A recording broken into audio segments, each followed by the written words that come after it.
मनोज पांडे या राकेश प्रताप सिंह जैसे जो भी लोग क्रॉस वोटिंग किए हैं, उन लोगों ने समाजवाद को न स्वीकार करके मनुवाद स्वीकार किया और भारतीय जनता पार्टी मनुवादी विचारधारा कह दिया कि पीडीए का महत्व हमारी पार्टी में ज्यादा रहेगा। बाकी लोगों का भी सम्मान है लेकिन पीडीए का महत्व बढ़ेगा। इसी से चिढ़ करके मनुवादी विचारधारा के लोगों को जहां मलाई मारने की उनकी इच्छा थी कि हम मलाई हम ही खाएंगे, कम संख्या में ज्यादा कुछ लाभ ले रहे थे, उनको लगा कि हम वो लाभ नहीं ले पाएंगे, इसलिए जी का वोट बैंक बुरी तरह से खत्म हुआ है। जहां वो 4 बार की मुख्यमंत्री रही, आज उनके पास कोई टिकट लेने नहीं जा रहा है, तो उनका वोट बहुत ज्यादा प्रभावित नहीं करने वाला। 5 बार लगातार भेजा। वो जय बच्चन कभी राज्यसभा में जाकर उन्होंने कभी नहीं कहा कि मैं समाजवादी पार्टी का रिप्रेजेंटेशन करती हूँ और रंजन जी को उन्होंने नॉमिनेशन दिया। यहाँ तो पीडीए नजर पे लड़ने जा रहे हैं 63 सीट पे, उसमें आप देखिए पूरा का पूरा पीडीए का ही है। तो आप 1-2 सीट को लेकर के एकदम स्ट्रिक्टली उसको नहीं पकड़ना चाहिए कि हाँ एक हुआ, हाँ भाई एक उसमें पीडीए के लिए वो स्थान नहीं बनता, तो एक सीट के वो महत्वपूर्ण है या 50 सीट महत्वपूर्ण है, इसको आपको देखना होगा। और जो आने वाले समय में सीट दी जा रही है वो पीडीए के आधार पर ही विधान लोकसभा के लिए सीट दी जा रही है। नमस्कार, मैं हूं विवेन सिंह और आप देख रहे हैं क्लाउड न्यूज़ नेटवर्क। हमारे साथ हैं इलाहाबाद हाई कोर्ट के अधिवक्ता हृदयलाल मौर्य जी और समाजवादी पार्टी अधिवक्ता महासभा के महासचिव भी हैं। इनसे हम बात करेंगे अभी समाजवादी पार्टी से जिस तरह से स्वामी प्रसाद मौर्य जी अलग होकर अपनी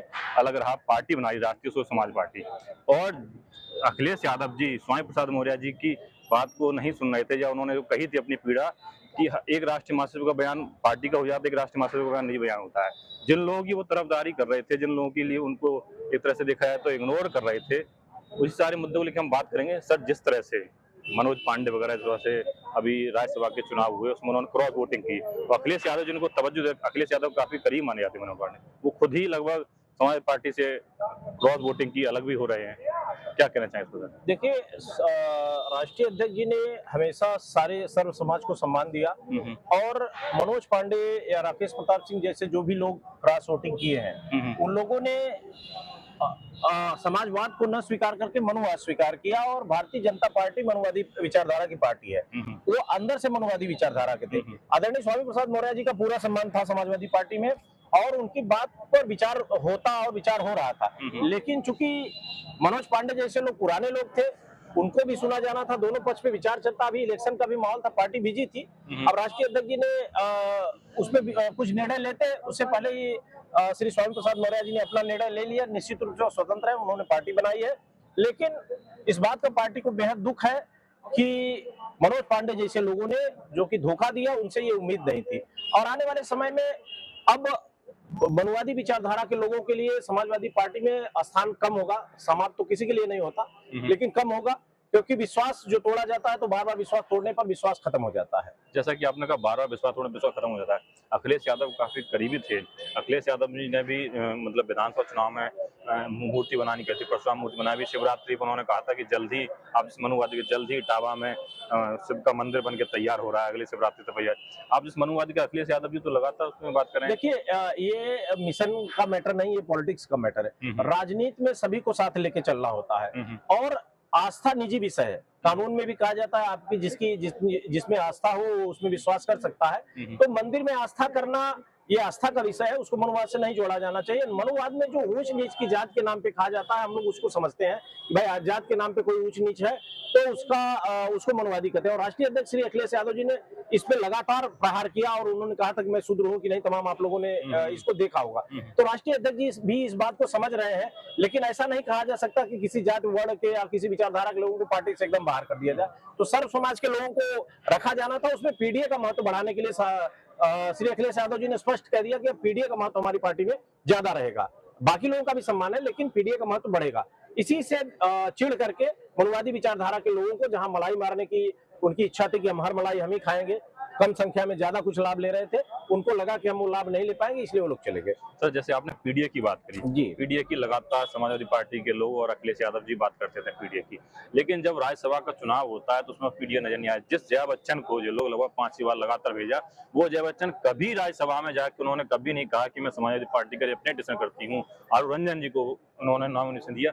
यहाँ तो पीडीए नजर नहीं आता है। देखिए, आप अगर वो लिस्ट 3 की देखेंगे तो उस पे तो सवाल आप खड़ा कर सकते हैं, बिल्कुल बनता है। लेकिन आप ये देखिए जो लगातार इधर लिस्ट आई, 15 की आई, फिर 20 की, 10 की आई, ये जो 80 सीट हम लोग 62 सीट पे लड़ने जा रहे हैं, 63 सीट पे, उसमें आप देखिए पूरा का पूरा पीडीए का ही है। तो आप 1-2 सीट को लेकर के एकदम स्ट्रिक्टली उसको नहीं पकड़ना चाहिए कि हाँ एक हुआ, हाँ भाई एक उसमें पीडीए के लिए वो स्थान नहीं बन पाया, तो एक सीट के वो महत्वपूर्ण है या 50 सीट महत्वपूर्ण है, इसको आपको देखना होगा। और जो आने वाले समय में सीट दी जा रही है वो पीडीए के आधार पर ही विधान लोकसभा के लिए सीट दी जा रही है। तो एक विषय पे मेरा मानना है कि उसको न कंसंट्रेट करके तमाम जो संसदीय सीट दी जा रही है उस पर भी कंसंट्रेट किया जाना चाहिए। और इसमें समाजवादी पार्टी में आदरणीय अखिलेश यादव जी निश्चित रूप से पीडीए का पूरा ध्यान रख रहे हैं। आप पीडीए की पूरा ध्यान रखने की बात, इंडिया अलायंस के जो घटक दल है सभी लोग की बैठक हुई, अभी एनडीए की बिहार में रैली हुई, तो इंडिया अलायंस और एनडीए को आप किसको बेहतर मानते हैं? अच्छा, बेहतर हम तो समाजवादी पार्टी के अधिवक्ता सभा के राष्ट्रीय महासचिव हैं, हमारी विचारधारा समाजवादी विचारधारा है, तो हम तो इंडिया गठबंधन को बेहतर मानते हैं। कम से कम हम लोग धर्म के नाम पे, अभी इलेक्शन कमीशन ने कहा कि धर्म के नाम पे वोट नहीं मांगा जा सकता, पूरी भारतीय जनता पार्टी धर्म के वोट नाम पे वोट ले रही है, तो इलेक्शन कमीशन काम नहीं कर रहा है। तो हम लोग इस देश के संविधान के पक्ष वाले लोग हैं और हम लोग ये चाहते हैं कि सर्वधर्म संभाव रहे, सारे जाति धर्म के लोग रहे, कोई एक विचारधारा डोमिनेट ना हो पाए, सबका उचित सम्मान है। जैसा कि लेकिन भारतीय जनता पार्टी या एनडीए में सिर्फ और सिर्फ मनवादी विचारधारा डोमिनेंट है। आप उच्च पद पे जाकर के देख लीजिए, सारे के सारे वही लोग बैठे हैं और वही काम कर रहे हैं। जैसा कि आपने कहा उच्च पद वही बैठे हैं, वही के वही काम कर रहे हैं, लेकिन मोदी जी तो कह रहे हैं 400 पार की बात कर रहे हैं, एनडीए इस बार 400 पार लाएगा, 370 बीजेपी की बात कर रहे हैं, वो कैसे फिर बात कर रहे हैं? ऐसे ही बहुत लंबा पार यहाँ भी कर रहे थे। हम लोग 45 सीट से 125 सीट पाए कि नहीं पाए। जहाँ हमारे पास 45 विधायक थे, आज हमारे पास समाजवादी पार्टी के 110-11 विधायक हैं और हमारे अलायंस को मिलाकर 125-30 विधायक हो गए। उसी तरह ये नारा देना भाई एक माहौल बनाने के लिए, तो 400 पार कर दे, 500 पार कर दे, वो उनकी इच्छा, लेकिन इस देश की जनता तय करेगी ना कि ये 400 पार कर रहे हैं कि 200 पार कर रहे हैं, ये भी तो देखना होगा। आपने कहा इस देश की जनता पाई, यही विधानसभा चुनाव में भी हुआ था कि हम सरकार में आए सरकार, लेकिन फिर भी सरकार नहीं बन पाई। और अभी स्वामी प्रसाद मौर्य जी ने भी पार्टी अलग बनाने के बाद कहा कि हम इंडिया अलायंस के साथ हैं, और बाबू सिंह कुशवाहा जी ने के पार्टी के लोगों ने भी कई जगह भारत न्याय जोड़ यात्रा में राहुल गांधी समर्थन। तो क्या लगता है स्वामी प्रसाद मौर्य जी और बाबू सिंह कुशवाहा जी भी इंडिया अलायंस में आने को हैं? नहीं, आदरणीय स्वामी प्रसाद मौर्य जी तो साफ कह रहे हैं कि हम बिना शर्त समर्थन करेंगे। अब वो समाजवादी पार्टी या इंडिया गठबंधन या कांग्रेस तय करती है कि उनको किस आधार पे उनसे लाभ लेना है या उनको इलेक्शन में उतारना है, वो तो अभी पेंडिंग है, वो समय तय करेगा। और बाबू सिंह कुशवाहा जी भी आ रहे हैं तो स्वागत की बात है, क्योंकि ये सब जो पार्टियां हैं ये मूल विचारधारा की पार्टियां हैं, बहुजन विचारधारा की पार्टियां हैं। ये राजनीतिक कारणों से कहीं से भले हो सकता है अलायंस हो जाए बीजेपी से, लेकिन ज्यादातर लोगों का दिल इंडिया में है और इंडिया गठबंधन में ही सबका इंटरेस्ट है और सबका लगाव है। सर, जैसे आपने कहा ज्यादातर लोग बहुजन विचारधारा के हैं, एक पूर्व मुख्यमंत्री बहन कुमारी मायावती जी की बात होती है कि वो इंडिया अलायंस, लेकिन उन्होंने स्पष्ट कह दिया है कि बीएसपी अकेले चुनाव लड़ेगी।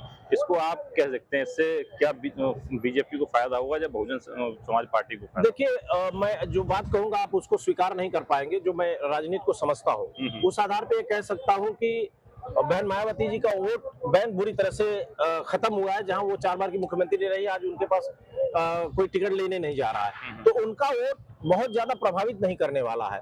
और वो अपना उनका थोड़ा सा वोट बैंक है वो रहेगा, उसमें भी रावण ने सेध लगा दी है। और वो जो बहुजन समाज, खासकर एससी समाज का वोट जिसपे वो लीड करती थी, वो इस समय रावण के साथ है और रावण मजबूत स्थिति में है, वो वहां लड़ रहे हैं। और बहन जी का बहुत प्रभाव इस चुनाव में मुझे नहीं लग रहा है कि होने वाला है, बाकी समय तय करेगा।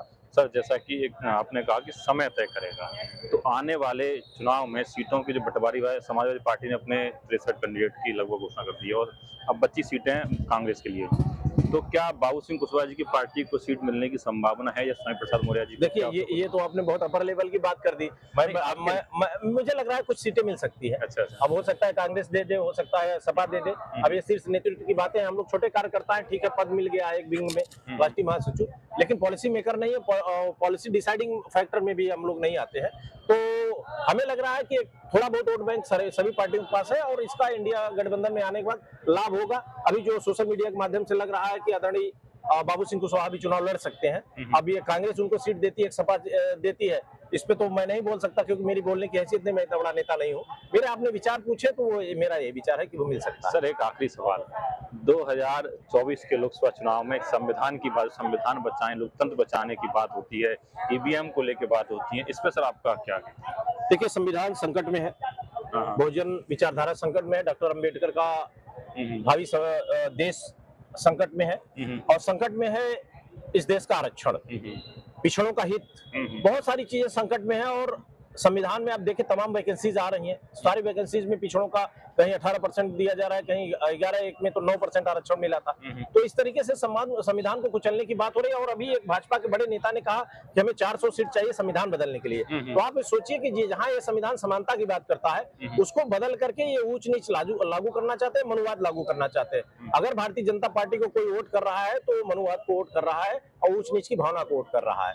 तो ये बदलना चाहते हैं और अगर ये सत्ता में आए तो निश्चित रूप से कुछ न कुछ गड़बड़ करेंगे। सर ईवीएम को लेकर आपको क्या ख्याल है? ईवीएम संदिग्ध है, एक लाइन में समझ लीजिए, बाकी और कहेंगे तो और ये इंटरप्रिटेशन कर दूंगा। ईवीएम संदिग्ध है और देश की जनता अगर ये चाहती है कि ईवीएम बैन हो तो ईवीएम बैन होना चाहिए। तो आप लोगों ने सुना हृदयलाल मौर्य जी ने कहा कि ईवीएम संदिग्ध है, ईवीएम बैन हो चाहिए, और भारतीय जनता पार्टी बिल्कुल संविधान के खिलाफ काम कर रही है, मनुवाद के लिए काम कर रही है, एक विशेष वर्ग के लिए काम कर रही है। इन्होंने कहा कि इंडिया अलायंस बहुत मजबूत है और मजबूत चुनाव लड़ रहा है, और समाजवादी पार्टी में पीडीए की बात है, पीडीए के आधार पर इन्होंने लोकसभा चुनाव के टिकट दिए। लेटेस्ट अपडेट पाने के लिए हमारे चैनल क्लाउड न्यूज को अभी लाइक करें, सब्सक्राइब करें और बेल आइकन दबाना बिल्कुल ना भूलें।